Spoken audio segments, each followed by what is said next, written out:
I used to trust the numbers. I thought the system was broken. I was entirely wrong. It is working exactly as designed. History shows us a pattern, a wealth transfer of unprecedented scale. It never takes decades. It happens in 18 months. And the clock has already started. I spent years analyzing global markets and parsing central bank data. I stared at the glowing screens and believed they represented tangible wealth. I thought a retirement portfolio was an impenetrable vault. I was completely inside the illusion. I genuinely thought our financial infrastructure was designed to protect the public from total ruin. But it is not a vault. It is a highly engineered trap, and the heavy doors are about to lock permanently. This trap relies on a very specific time frame. We have been conditioned to fear long and drawn-out economic depressions, but generational wealth is never destroyed slowly. It vanishes in a devastatingly short window of time. The mechanism of ruin is always blindingly fast. It catches exactly 90% of the population completely off guard. Historical data proves the time frame of collapse is almost always 18 months. When the liquidity completely dries up, how quickly can you actually access your funds? Let us look closely at the mechanics of this rapid collapse. The initial trigger is always a sudden evaporation of global liquidity. Major financial institutions borrow heavily against the assets they hold. When an unexpected shock hits the system, lenders demand immediate repayment. This creates a terrifying margin call contagion. Every major player is forced to sell their assets at the exact same time. The automated trading systems dump everything just to raise cash. We saw this precise mathematical sequence begin in October 1929. The general public believed the panic would remain contained to reckless Wall Street speculators. They were disastrously wrong. The forced liquidations bled directly into the broader banking system. Within a very short window, the structural damage became entirely irreversible.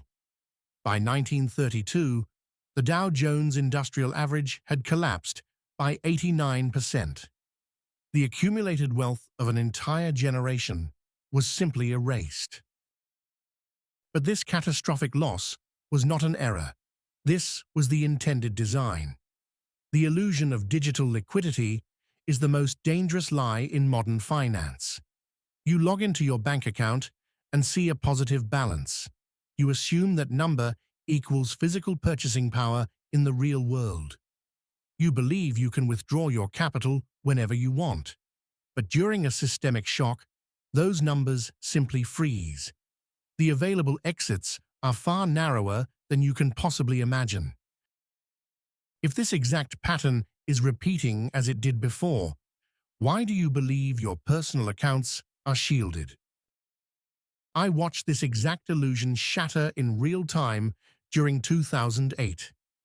When Lehman Brothers collapsed, the global financial plumbing stopped working overnight. Trillions of dollars in perceived wealth vanished from the official ledgers. That money was not burned in a fire. It was simply absorbed by the massive entities sitting at the top of the food chain. The public was left staring at frozen screens. They realized too late that their personal liquidity was nothing but a mirage. We are standing on the edge of that exact same precipice right now. But the sheer leverage in the system today completely dwarfs 2008. The next wave of margin calls will be executed by algorithms in fractions of a second. Human emotion will not factor into the relentless selling pressure. Once the automated unwinding sequence begins, there is no emergency central bank meeting that can stop it. The trap will snap shut before the public even understands what is happening. This rapid destruction of wealth is not a new phenomenon. It is a verified historical cycle of sovereign debt and banking overextension. Every time a debt supercycle reaches its absolute mathematical limit, the system demands a massive sacrifice. The middle class is always chosen as that sacrifice.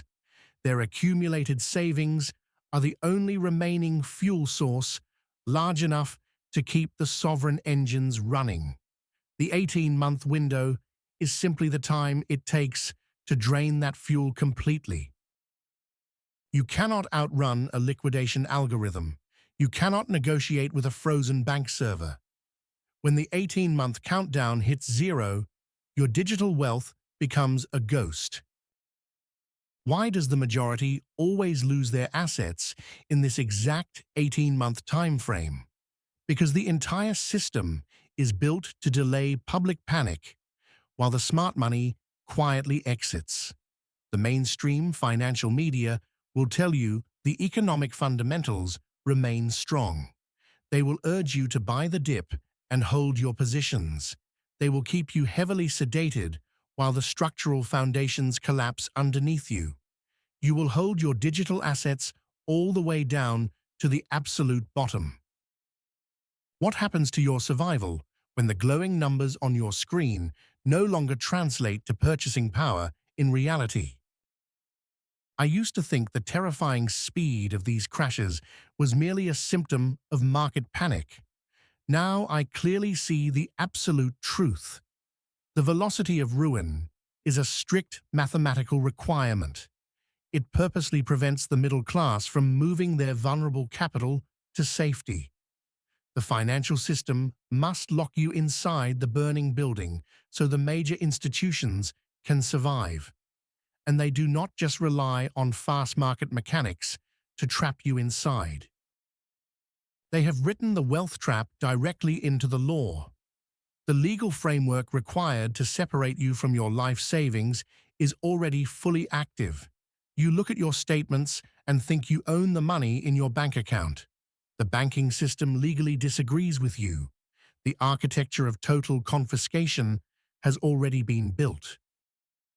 I spent a decade operating under a fundamental delusion about ownership. I believed that depositing capital into a major financial institution was the definition of safety. I was essentially handing my financial life over to an industrial meat grinder. The speed of the destruction we saw in the 18-month window is not just market panic. That velocity is fully hardwired into the legal code itself. You must understand the specific mechanism of debt-based banking. The second you hand your physical cash to a teller or authorize a digital transfer, a massive legal shift occurs. The money ceases to be your property. You become an unsecured creditor to that institution. They owe you, and I owe you. You are effectively granting them an unsecured loan. They take your capital and gamble it on highly leveraged derivatives. You do not own the money in your checking account. The bank legally owns it. Did you know that the moment you deposit your money, it legally ceases to be yours? This is not a theoretical loophole. It is the bedrock foundation of the modern banking structure. When a bank becomes insolvent, the legal hierarchy determines who gets paid and who takes the loss. Unsecured creditors are always placed at the very bottom of that list. During a catastrophic liquidity event, the institution will use your deposits to settle its own massive gambling debts. Your life savings simply become their emergency life raft. This exact scenario was quietly legalized after the global financial crisis. The Dodd-Frank Act of 2010 completely restructured how a banking collapse would be handled in the United States. The public ignored this legislation because it was wrapped in incredibly boring regulatory language. Under Title II of this act, financial institutions are no longer bailed out by taxpayers. They are legally authorized to perform a bail-in. They will forcefully convert your deposited cash into worthless bank stock. That legal rehypothecation is the exact reason the ruin happens so fast. The algorithmic unwinding I mentioned earlier triggers the crisis, but the bail-in laws ensure the trap snaps shut before you can reach the exit. The bank does not need your permission to confiscate your funds. They already possess the legal authority to freeze your accounts the moment their internal alarm sounds, and they will sound it without warning. When the bail-ins inevitably begin, do you genuinely think the system will protect the depositors over the institutions? I had to read the legal statutes multiple times before the horror fully registered. I was forced to discard my academic training when I realized this. We are operating inside a system that officially designated the middle class as the ultimate collateral. You are literally financing your own eventual destruction. The entire illusion of ownership rests on the assumption that the bank will always remain solvent. But the macro data clearly shows that widespread insolvency is mathematically guaranteed. Look closely at the balance sheet of the United States. The national debt has skyrocketed to over $36 trillion. The Federal Reserve has completely trapped itself in an inescapable cycle of perpetual debt monetization. Every single day, the system requires exponential credit creation just to avoid a deflationary death spiral. The pressure building underneath the banking sector is entirely unprecedented. A systemic break is inevitable. This massive structural flaw was introduced decades ago. In August 1971, the government completely severed the dollar from physical gold. They removed the ultimate constraint on credit creation. The creation of fiat currency was a direct attack on middle-class independence. That singular decision guaranteed that every financial asset would eventually be rehypothecated into oblivion.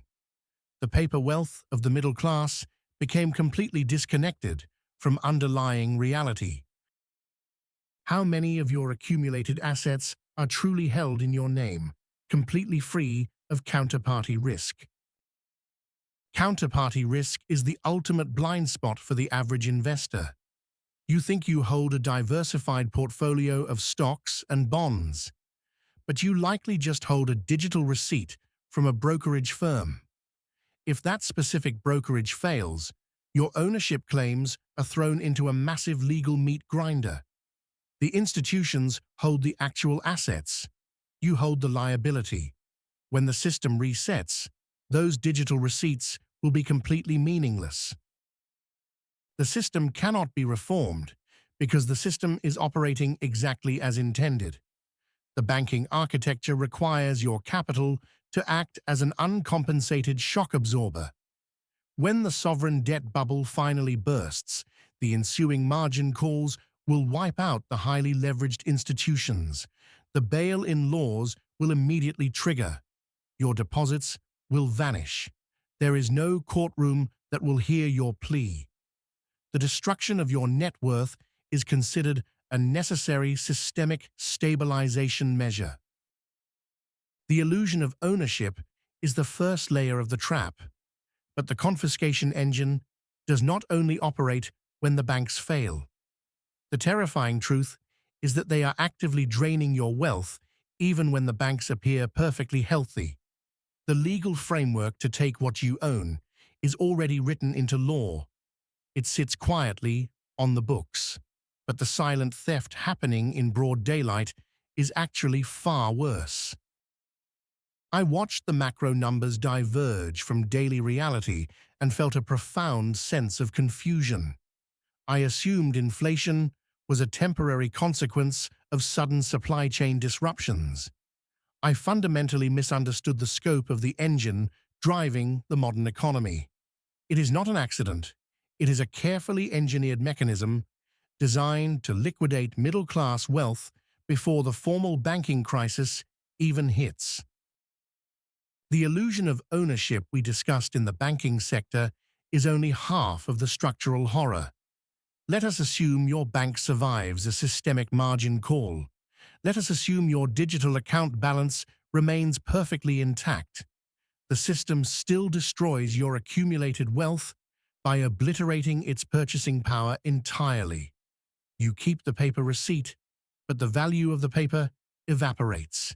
This is the stealth confiscation working exactly as designed. Are you noticing that your standard of living costs significantly more while your wages buy progressively less?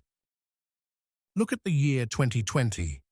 That 12-month period represented the largest expansion of monetary supply in modern history. The central banks manufactured trillions of new currency units from absolutely nothing. They injected this massive liquidity directly into the top of the financial hierarchy. The public cheered for stimulus checks, fundamentally unaware they were financing the destruction of their own future purchasing power. This engineered debasement relies on an incredibly powerful economic mechanism. It is called the Cantillon effect. When new currency is created, those who receive it first can purchase assets before prices rise. By the time that new money trickles down to the middle class, the cost of living has already exploded. The wealth has silently transferred upward. You are paying for the new money through the silent taxation of inflation. If the currency loses its remaining purchasing power, what tangible value do your paper savings actually hold? We have seen this exact sequence of rapid wealth confiscation happen before.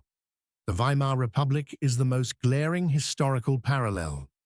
The German government attempted to print their way out of massive sovereign debt obligations. Within a terrifyingly short window, the middle class was completely wiped out. Their savings accounts remained open, but the physical currency became entirely worthless. The working class starved, while the politically connected acquired hard assets. I used to dismiss these historical echoes as irrelevant to modern developed economies. I genuinely believed our advanced central banking infrastructure was immune to such crude destruction. I was completely wrong. The underlying mathematics of debt saturation apply universally. When a government's debt obligations exceed its ability to generate productive growth, it must debase the currency. There is no other mathematical escape velocity. The global monetary paradigm was established in 1944. The Bretton Woods Agreement anchored the international financial system to the United States dollar. That system gave the Federal Reserve an extraordinary privilege. But since the creation of that central bank, the dollar has lost approximately 98% of its purchasing power. The slow bleed of the 20th century has now become an exponential hemorrhage. Why do those closest to the monetary spigot seem to acquire hard assets while the middle class relies on paper? This stealth confiscation ensures that even if you avoid the bank bail-ins, you still lose. The middle class is structurally positioned at the very bottom of the Cantillon flow. You are the last to receive the diluted currency. By the time your wages adjust, the purchasing power has already been extracted by institutional investors buying real estate and equities. Your labor is systematically devalued to bail out the sovereign debt burden. The institutions orchestrating this massive wealth transfer are fully aware of the consequences. They monitor the exact same macroeconomic data points we are discussing. The acceleration of the money supply is a deliberate policy choice, not a mistake. They must inflate away the staggering $36 trillion of national debt. The only mathematically viable way to execute this debt jubilee is to silently liquidate the middle class. This structural reality terrifies me because the majority of people are wholly unprepared. They are desperately trying to save in a currency designed to melt. They are relying on traditional retirement portfolios that are intimately tied to the survival of the very system destroying them. The traditional financial preparation they rely on is exactly what the system needs to feed itself. We are actively living through the final stage of the currency life cycle, and there is no policy that can reverse it. I used to believe we could simply vote our way out of this currency life cycle. I thought new policies could reverse the mathematical destruction of our money, but the math does not care about legislation. When the sovereign debt bubble finally bursts, the ensuing response will permanently lock you inside. The stealth confiscation we just covered is about to become an explicit and unavoidable digital enclosure. In 2008, the government executed the TARP bailout to rescue the banking sector. That singular event fundamentally shifted massive private risk directly onto the public ledger. I watched them transfer Wall Street losses onto the backs of everyday taxpayers. Now they must liquidate that catastrophic public debt without explicitly defaulting. They will execute a brutal mechanism known as financial repression. When the government shifted that private risk to the public in 2008, they fundamentally destroyed the free market. They guaranteed that the largest financial institutions would never face the consequences of their own toxic leverage. I thought this was a temporary emergency measure. Now I understand it became a permanent feature of our financial architecture. The banks were completely insulated from failure, but your personal bank account was left entirely exposed to the coming storm. Financial repression is a calculated policy tool. The government intentionally caps interest rates far below the actual rate of inflation. Your savings account yields practically nothing while your cost of living skyrockets. This quietly liquidates the massive sovereign debt at the direct expense of your personal wealth. You are not a customer of the modern financial system. You are the yield. Are you prepared to realize that the institutions you trusted were built to consume your wealth? The greatest trap is financial normalcy bias. You assume the government will step in to protect you during the final collapse. But consumer spending drives approximately 70% of the United States' gross domestic product. When the middle class is crushed by inflation and frozen bank accounts, that spending will instantly evaporate.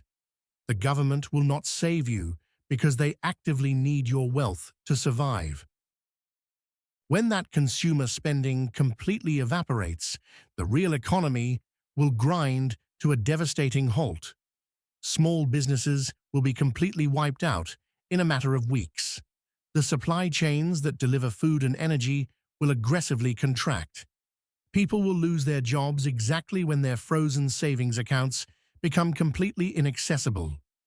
This is the human cost of the 18-month reset. It is a total systemic failure, cascading directly into your local neighborhood. When the panic peaks, the authorities will offer a seemingly perfect solution. They will introduce a central bank digital currency. I used to think a digital dollar was just a technological upgrade for faster payments. I was completely blind to the terrifying reality. It is the final mechanism of total control. The digital lockdown will permanently cap your purchasing power and track every transaction you make. This architecture is not a local experiment. The Bank for International Settlements is actively coordinating this global monetary policy right now. They are preparing the infrastructure to replace the current system the moment it completely fails. When your traditional bank accounts freeze, you will be forced to migrate to the new digital ledger. But migrating means surrendering absolute control over your money. The Bank for International Settlements acts as the central bank for all other central banks. They do not answer to any elected government or any sovereign nation. They operate entirely outside the boundaries of democratic oversight. I tracked their official policy papers and saw the exact blueprints for this transition. They are perfectly synchronizing the global rollout of the new monetary system. When the trap snaps shut, there will be absolutely no competing jurisdictions to flee toward. When the 18-month window abruptly closes, will you own your assets or will they own you? If you leave your wealth inside the traditional financial system, you are feeding the beast. You are storing your labor in fiat currency and vulnerable retirement accounts. That is exactly what the system requires you to do. The stealth confiscation ends the moment the digital locks are engaged. Once the central bank digital currency is fully deployed, you cannot buy emergency supplies without their direct permission. This is how the 18-month time frame always concludes. The historical wealth reset does not happen in the distant future. The clock has already been ticking. We are not approaching month 1.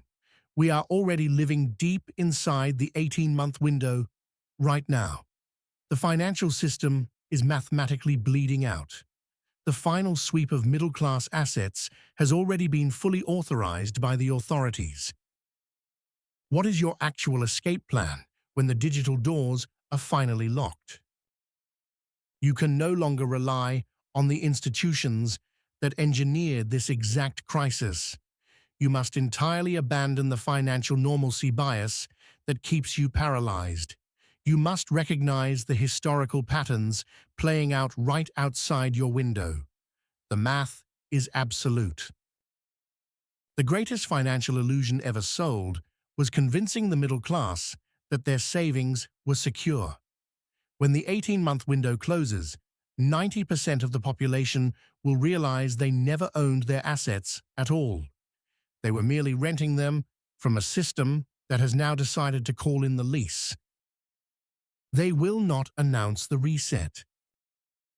They will just change the locks. The 18 months are here. The only question left: which side of the ledger are you on?